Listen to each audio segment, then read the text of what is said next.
первые 2 недели торговли школьной ярмарки, можно сказать, были никакие, потому что родители все были в недоумении, будет ли вообще школьный учебный год, начало учебного года, пойдут ли дети в школу, что нужно приобретать, какие им вещи. Ну вот вроде бы как все говорили, что в 20-х числах будет собрание, вот с сегодняшнего дня мы как-то ощутили немножко движение на себе. А родители, да, с опаской все покупают, просто с опаской.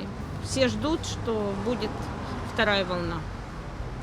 Поэтому очень сильно отразилось. Первоклашки обязательно одевают в любом случае. Первый класс девочек и мальчиков. И последние, 11 классы одеваются.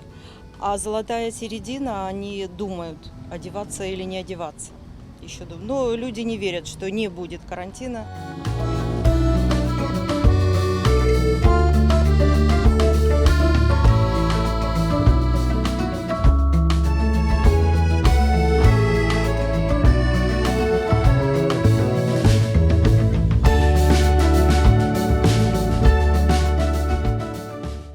В прошлом году мы покупали на процентов 30 дешевле формы. По канцелярии общая сумма вышла 1000 на 2 дешевле в прошлом году, чем в этом. Вот по списку первый класс, вот ребенка, довольно-таки круглая сумма получилась, честно говоря. Сколько?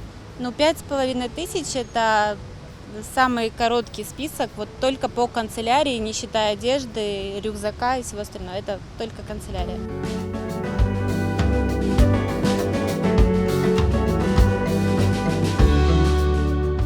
Хотелось бы, чтобы все было у нас как бы на дневном отделении, а не заочно все-таки. Надеемся на это. Мы пока готовимся к лучшему, готовимся как бы в обычном режиме, я бы так сказала.